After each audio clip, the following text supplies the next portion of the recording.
Welcome to a quick discussion of Sonic Origins Plus. A year ago, Sonic Origins was released to mixed reactions because of a myriad of glitches and missed opportunities. A year later, I wanted to revisit this collection to go over what's changed in updates and what's been added through a paid expansion. First of all, in the Island Tour mode, you can now find Amy and Knuckles in all of the island dioramas. To be honest, I wish they were here from the start, given that they were heavily featured in this game's marketing, but it's good to finally see them here. I actually have a theory of why this was the case. My theory is classic Sonic and Tails already had 3D models from Generations to use as a base for both this collection and Sonic Superstars. Meanwhile, with classic Amy and Knuckles, their last appearances would have been either Sonic the Fighters or Sonic R, so they effectively had to make new models from scratch. Again, it's great that they're finally here, but like a lot of things in Origins, I wish they were here at launch. To further demonstrate, let's hop into Sonic 3 and Knuckles.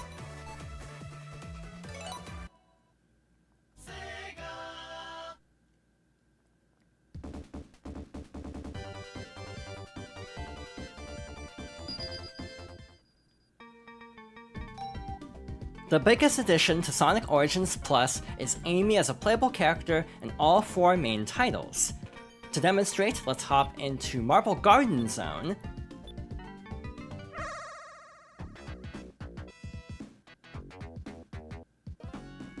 I'm picking this zone for a couple of reasons. One, it's a good showcase for some of her abilities, and it's also a good glitch showcase given that this zone had a fairly major error in the original release of Sonic Origins. Amy has some interesting moves. In a lot of ways, she plays a lot like Sonic, so instead of the Insta-Shield, she has her Pico Pico Hammer, which works very similarly, and she also has a variation of the Drop Dash, where instead of actually speeding up, she uses her hammer instead.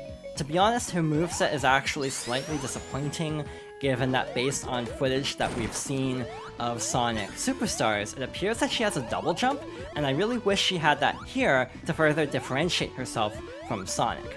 As is, she's kind of just a more powerful but slower version of Sonic. One of the most major glitches at launch for Sonic Superstars, or Sonic Origins, was that the debris would continue to fall after the robot was off-screen. With the latest patch, they finally fixed that. They also fixed some other issues involving the physics in some of the other games as well. Obviously, Sonic 3 is the most notoriously glitchy because of it being original to this collection, while 1 and 2 in CD were based on the mobile ports. But there were still some issues that were actually addressed. For example, in Metropolis, there's one set of spikes above a spring that you'd always run into. Even, I'm pretty sure in the mobile versions too. And they finally fixed that in the latest update for Origins. The update is actually separate from the DLC, so you can still download the 2.0.0 update, but you won't have access, obviously, to the new content, like Amy as a playable character, or the other characters in the Island Tour diorama. To be honest, even though she's not the most special character to play as, it's honestly just really nice to have Amy here as a playable character at all, in my opinion, given that she is sort of being positioned as part of the core roster in Origins and now Superstars. And again, a lot of things in Superstars actually make a lot more sense, or a lot of things in Origins make a lot more sense now that we have Superstars, like trying to position Amy as a major part of this team instead of having just Sonic, Tails, and Knuckles. But because of having a 4-player multiplayer game, it makes sense to also include Amy, and also try to set up this style of gameplay in Origins instead. We also have access to the Chaos Emeralds and Hyper Emeralds, respectively, so in this case we're actually Hyper Amy. As Hyper Amy, if you press the transformation button again, you can actually throw hammers, and this is very overpowered against certain bosses. This is definitely one of the things that does set her apart, but that does require getting all of the Hyper Emeralds or Super Emeralds, and obviously this doesn't do you much good for Sonic 1, 2, and CD. As you can tell, the music is still one of the heavily contentious parts of this collection, given that a lot of the music is still kind of rough around the edges. Again, a lot of the songs still sound fairly muted for Sonic 3 specifically, like it doesn't sound as high high definition as the songs from the other games in the collection. It almost sounds more like a Genesis, but almost faithful to a fault because of how muffled it sounds. But yeah, the fight went very quickly with the hammers.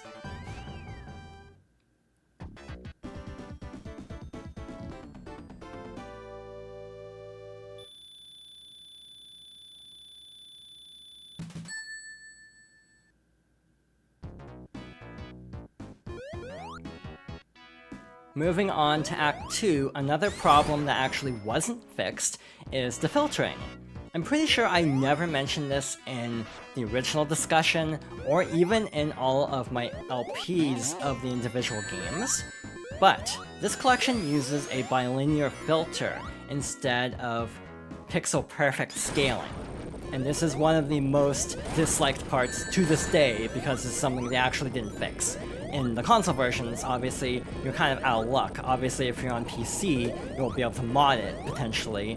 So it's not as big of a deal for PC owners compared to console owners, but given that Mania had a bunch of filter options, including, like, pixel-perfect scaling, it is a bummer that this collection, which is based off the same engine, completely omits most options. There is an anti-aliasing option that just makes the image even blurrier, so this is the best it gets on console. This is the Switch version, by the way, hence why the island tour dioramas weren't exactly super high-res or 60 FPS. Again, that's one of the drawbacks of the Switch version, but again, the actual core games still run totally fine, so if you're not really concerned about the menus looking really pretty, then the Switch version is still okay, and I do like the portability of it, especially as someone who's had to play Sonic 3 and Knuckles more times than I'd care to admit in the past year. Because of the collection coming out, and wanting to do a playthrough of them, I think the playthrough I did to unlock all of the Super Emeralds with Amy might be the 5th playthrough of this game I've done in a year. Which, even as someone who loves Sonic 3 and Knuckles, that's still like 3 more playthroughs than I feel like I should have done. I definitely feel like I'm burnt out on this game, which is a bummer because Sonic 3 is one of the best games in the series, in my opinion. But again, even though I do love this game, I definitely think I'll take a very long break from ever playing Sonic 3 again. And again, that's part of the reason why, especially when going through all of the LPs, I ended up actually liking CD more than I thought because I really don't play CD much. And I also like 2 more than 3 on a personal level just because of nostalgia, and again, I haven't gotten sick of that game, oddly enough with how rough the end game is, but again, it's not quite as bad, and again, with that one glitch fixed, it's even better now.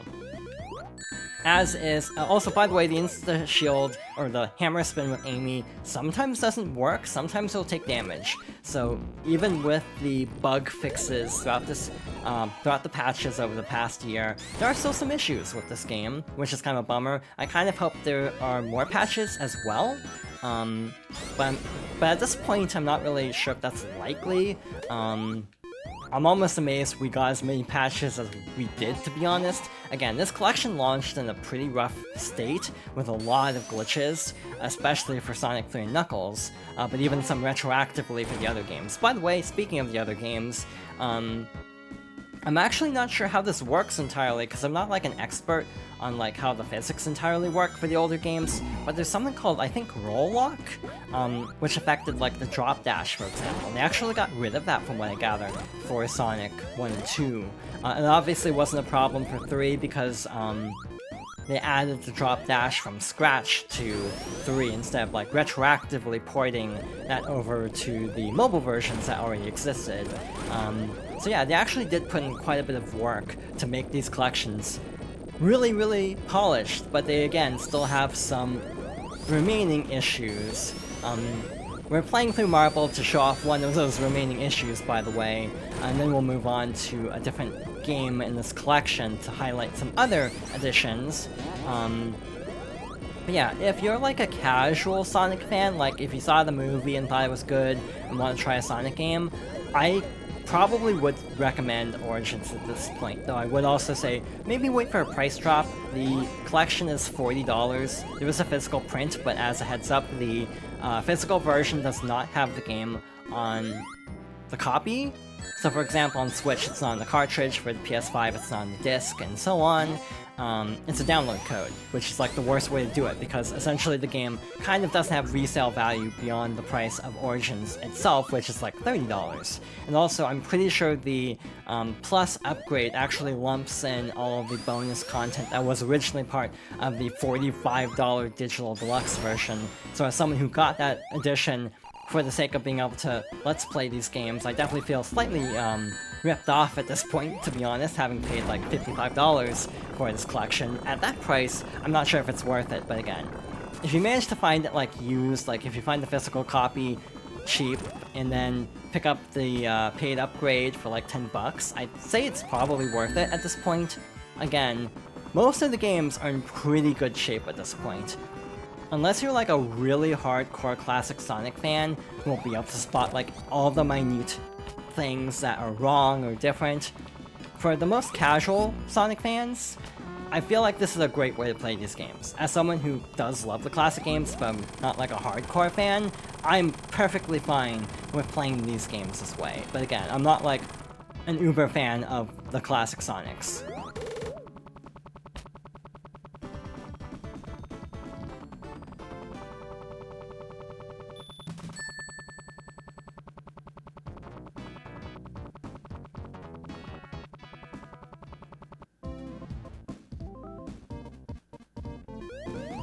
I don't know if I'm misremembering, but I'm pretty sure they got rid of some of the zone transitions for Amy specifically. I could have sworn Tails would slide Sonic in if you're playing with Sonic and Tails together here.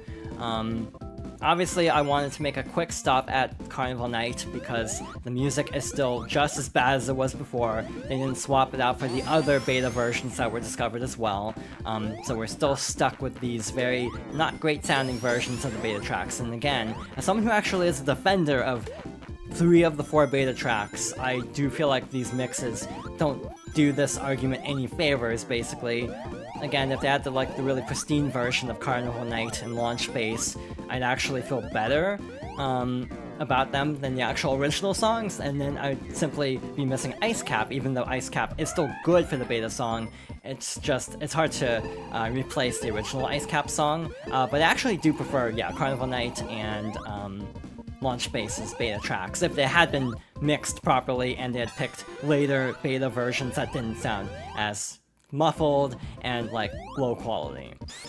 But let's move on to something else.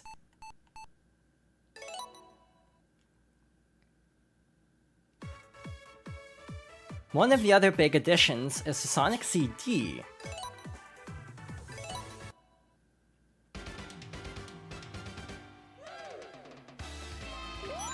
Knuckles was not playable in CD until this collection. I'm sure someone modded him in by this point, given how the Sonic hacking community is very dedicated, but this is the first official release to feature Knuckles in Sonic CD, which is a big deal. Honestly, I feel like it was such a missed opportunity all these years, because with his gliding climbing, he almost feels like a perfect character for CD, given the verticality and sense of exploration. Like, you know, Knuckles, the character known for treasure hunting and finding things, is such a good fit for like finding the robot generators and all the little Easter eggs and nooks and crannies in Sonic CD. By the way, I'm pretty sure additional pathways were also added for Knuckles in CD.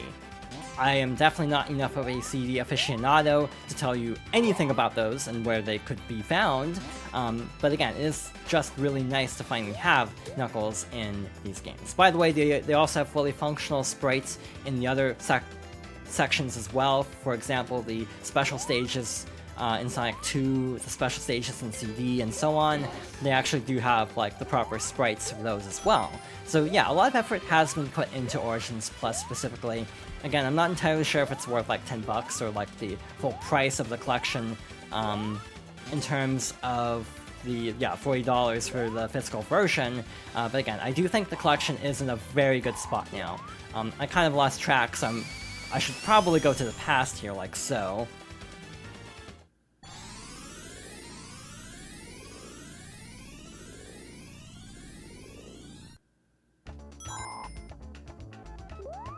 And while we're here, we're going to break this robot generator over here, and go to the goal. And then we'll swap over to something else, I'm pretty sure. This should be the end, by the way.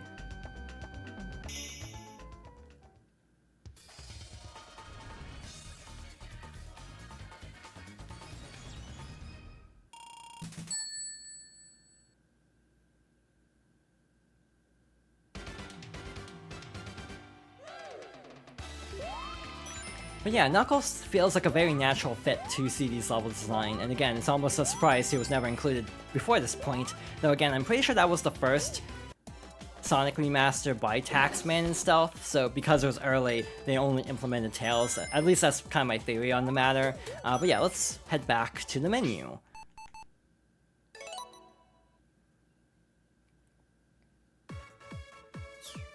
Moving over here, we have two new options. One is Surprise, which is essentially like achievements tied to the new content, like playing Amy in special stages, you know, finding certain secrets with Knuckles and CD, and so on. And they basically unlock a list of codes to unlock various things in the 4 main games that you can access through the tutorials menu.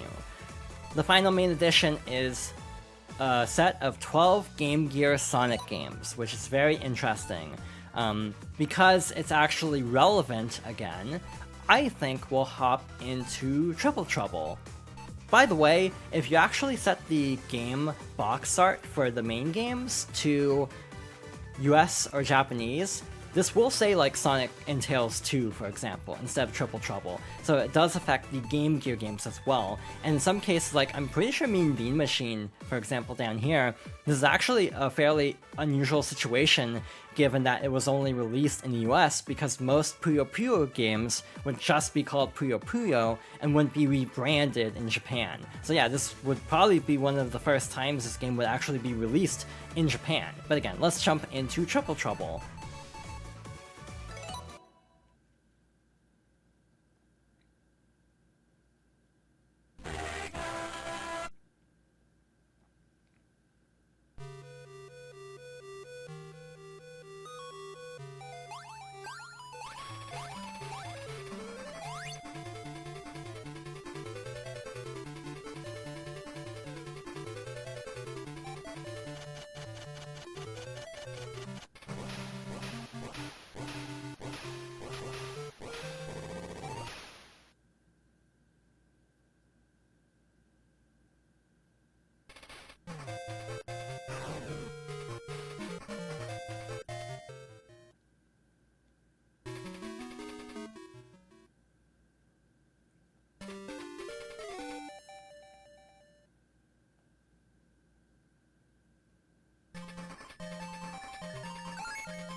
Obviously, the reason we're jumping into this game is that this game's second rival, Fang the Sniper, who has actually been renamed to, I think, Fang the Hunter, will actually be in Sonic Superstars. So yeah, this game is a lot more relevant now, and I do wonder if that's part of the reason why they wanted to include Game Gear games in Origins Plus to kind of set up this character again. He's also in Drift 2, if I'm not mistaken. The actual quality of the Game Gear games is fine in terms of the emulation. The one problem is it feels like the audio has been doubled, which from what I gather might be a consequence of making these games stereo when they were originally mono. But they play fine. There is a lot of slowdown, though I think that would be accurate. A lot of these games are really short because the Game Gear had awful battery life, and you also have some real gems, in quotes, like Sonic Labyrinth and Blast that are not very good, and you also have like Sonic 2 Game Gear that's very punishing. The other criticism is that these are the Game Gear versions. A lot of these were released on the Sega Master System, so a lot of people were hoping for those versions instead. But again, with a lot more games in the collection and fixes for the existing games, I do think the collection is in a pretty good state now. There are a couple of new glitches though in the collection, like in Doomsday Zone and 3. You actually can't pause and return to the menu now, so I hope they fix that and a few more problems, and maybe with an extra patch, this collection would be in a pretty good spot for the most part, other than some things like that they can't really do anything about, like the music in 3, which they just can't bring back the old songs. But with that being said, I think that takes care of this quick look at Sonic Origins Plus in its current state. So thank you for watching, and I hope you'll join me next time for another discussion.